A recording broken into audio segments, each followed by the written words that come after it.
પ્રથમ વાત કરીએ તો ધોરાજી તાલુકાના તોરણિયા વિસ્તારમાં જેતપુરના ડાઇંગ ઉદ્યોગની પાઇપલાઇનની લઈને ખેડૂતોનો ઉગ્ર વિરોધ ચાલી રહ્યો છે। આ પાઇપલાઇન જેતપુરથી પોરબંદરના દરિયા સુધી લઈ જવામાં આવી રહી છે, જેના દ્વારા ડાઇંગ ઉદ્યોગનું રાસાયણિક પાણી દરિયામાં ઠાલવવાની યોજના છે, પરંતુ આ પાઇપલાઇન ધોરાજી પંથકના ખેડૂતોની જમીનમાંથી પસાર કરવામાં આવી રહી હોવાથી સ્થાનિક ખેડૂતોમાં ભારે રોષ ફેલાયો છે। ખેડૂતોએ આક્ષેપ કર્યો છે કે આ પાઇપલાઇનથી તેમની જમીન અને ખેતીને નુકસાન થશે।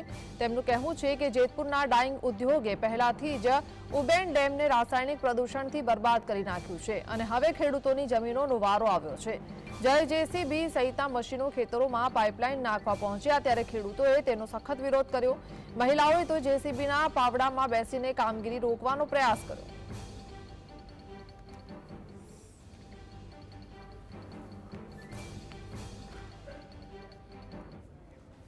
તો સંવાદદાતા આશીષ આપણી સાથે જોડાયા છે। આશીષ, જે રીતે વિરોધ થઈ રહ્યો છે, શું જાણકારી, હાલની પરિસ્થિતિ શું?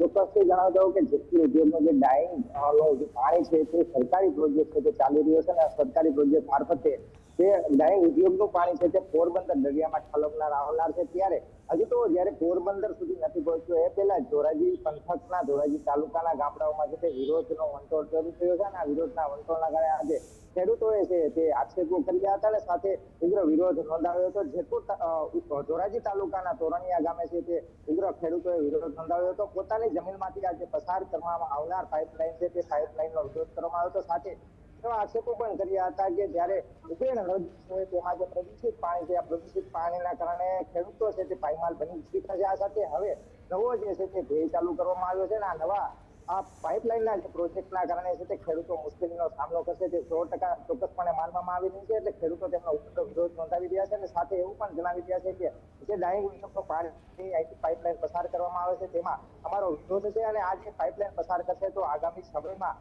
અહીંથી જે પસાર થનાર પાઇપ છે તેમાંથી પ્રદૂષિત પાણી નીકળશે અને તેમાંથી અમારી જમીન છે તે બંજર બનશે અને તેના કારણે અમે પણ પાયમાલી ભોગવશું। આ સાથે ખેડૂતો અને મહિલાઓ એકઠા થયા હતા અને તે જેસીબી સહિતના જે કોન્ટ્રાક્ટરો છે તે મશીન લઈને આવ્યા હતા ત્યારે પણ વિરોધ કરવામાં આવ્યો હતો। તેના જે સાધનો છે તેનો વિરોધ કર્યો હતો। પાવડામાં બેસીને મહિલાઓએ ઉગ્ર વિરોધ નોંધાવ્યો હતો। આ સાથે ખેડૂતો કહી રહ્યા છે, આક્ષેપો પ્રમાણે કહી રહ્યા છે કે અહીંથી અમે કોઈ પણ પ્રકારે પ્રકારે જે કઈ સરકાર દ્વારા જે કઈ અહીંથી પસાર કરવામાં પાઇપલાઇન આવે છે તેનો અમે વિરોધ કરીશું અને અહીંથી અમારી જમીનમાંથી આ પાઇપલાઇન છે તે પસાર નહીં થવાય।